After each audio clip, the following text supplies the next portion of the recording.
That was like a bungalow move. I'm in a mood. I'm getting somewhere today. I'm moving, I'm driving, I'm shaking, I'm jumping, I'm hyping, I'm hyping, I'm hyping. That was a triple hype there. There's a lot of hyping going on. Hey, NarendraTheComic here. Right now, we're just going to be talking about some big news. Big news. Big news. Yeah, a lot of stuff going on. Firstly, Spurs played today again. Last week, terrible. Against Everton, shockingly bad. Against bloody whoever it was, Shamrock Rovers in the Europa League, also very, very bad. We only won because we got them down to 9 men, and we basically pummeled them because they had 9 men. This time round, Southampton this weekend, I was worried. When they have someone like Ings who's doing bits up front, he's doing things no one thought Ings would be doing 5 years ago. No one thought Ings would be doing 14 months ago. But he's doing things, all right? He's scoring goals when people are not thinking he's going to score goals. It's nuts. I don't expect it.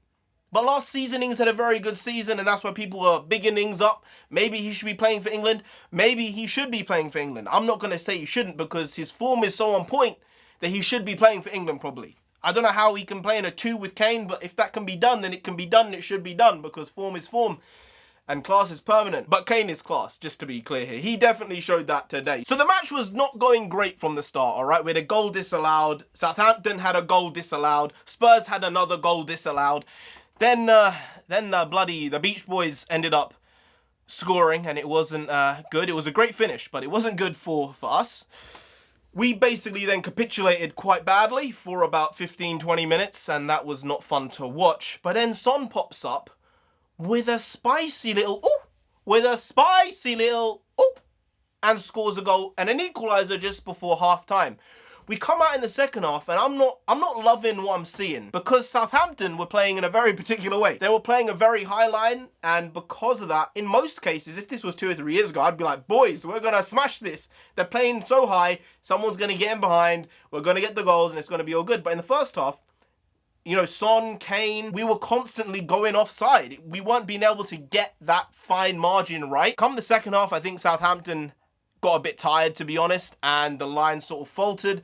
Because of that, Son was just getting put through every single time. Kane was whipping the balls into him, being the playmaker who people do not appreciate him at being. He is so astute when it comes to his passing accuracy. It's mad. The first pass in the first half for Son's first goal was actually over here. I think he knows it was over here. But the other 3 were ridiculously well-timed balls. It's actually insane. Most centre-forwards cannot do that type of shit.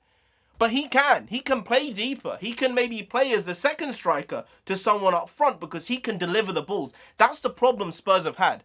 They don't have anyone who can pick the pass, who can do that. But the fact Kane is doing it, he did it in this match 4 times. He assisted Son 4 times in this game. I don't know if Kane should be playing centre forward. And it's not saying it because then he got a goal himself poaching in the box. So it's like Son gets 4 goals. He gets his first Premier League hat-trick. And Mourinho's been up there saying Kane's man of the match and Son's got the match ball. I think it's an equal split. It's one of those where it's down the middle.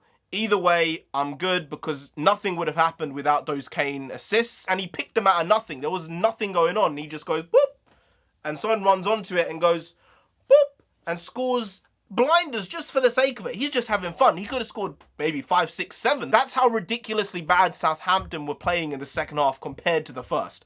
And I think I understand why, watching this, they ended up losing 9-0 to Leicester at the end of last season. Because they were just exposed. They had no second wind. They had nothing to back up or a backup plan to when Spurs figured them out. And when they did, it was just a riot. Spurs were just destroying them. Thankfully, this looks like it's going to be a much improved team. There are a couple of signings that I'll talk about tomorrow, but my God. Big boys! Big boy signings. Levy put on the big boy pants. He put them on all the way up here and said, all right, lads, what are we going to do? We're going to go to Real Madrid and we're going to go and buy 2 players. We're going to loan one because it's better, and we're going to buy the other one, and we're going to do a really good deal. And Madrid's like, it doesn't seem like that good a deal.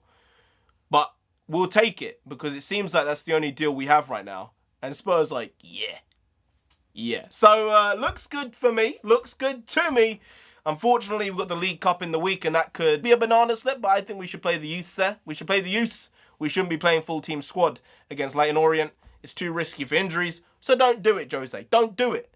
Don't do it. Additionally, I'd just like to talk about Giovanni Lo Celso, someone who has really flowered into being probably an underrated player. I think the big problem with him is he doesn't really get any goals or assists, but his general play has been outstandingly good for about a year now. Since February time till now, he's probably been our second or third best player on the pitch.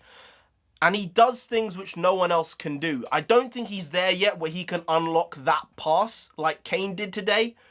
But he's getting towards that point where I can see him playing as a potential number 10, as an attacking mid, and be able to deliver on a consistent basis. Because I think that's the problem, that he's not giving that extra bit, which is the finishing touches of goals and assists in build-up play.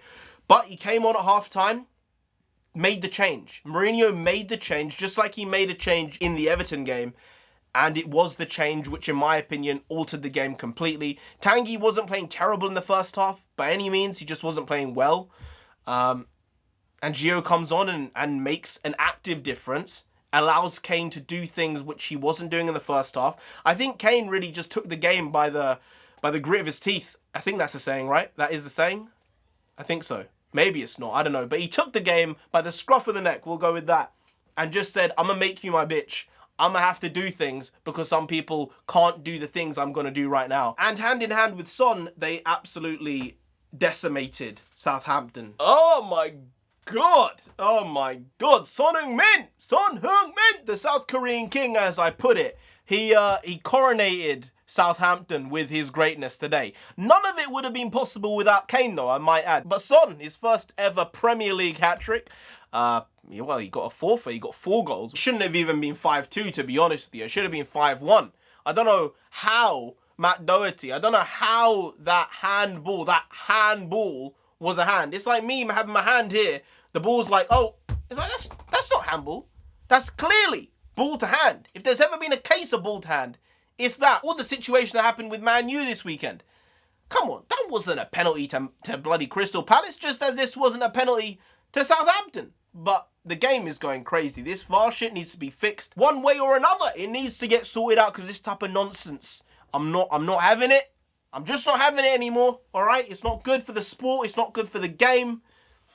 And it's not good for my bloody health, all right? It's not good. And who knows? Maybe with a couple of extra signings, wink, wonk, wink, wonk, maybe with a couple of those that have just come through that I'll talk about tomorrow, we might just be able to do something special this season. You never know. You never know. It might just happen.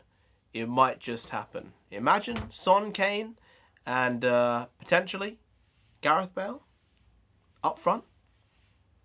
That's scary shit, my guy. Anyway, guys, if you did enjoy this video, please like, share, comment, and subscribe to the channel down there. If you didn't, then Son himself will come after. He'll finish you off like he finished off Southampton today. You don't want that. You really don't. So just subscribe anyway to avoid that. I've been NarendraTheComic. You've been great, and we'll see you next time. That's tomorrow. If you don't know, make a video every single day. Been doing it for over 2 years. Over 2 years, and we ain't stopping until we get to 10,000 subscribers. So do subscribe. Come back again tomorrow for some more quality shitty content, because we're hashtag never not here. My boys. Kois, my boys. So I will indeed be back with some more bakwas tomorrow. If you don't know, bakwas means nonsense in Punjabi, and I definitely, without a shadow of a doubt, bring the nonsense. See you tomorrow. Skadoosh.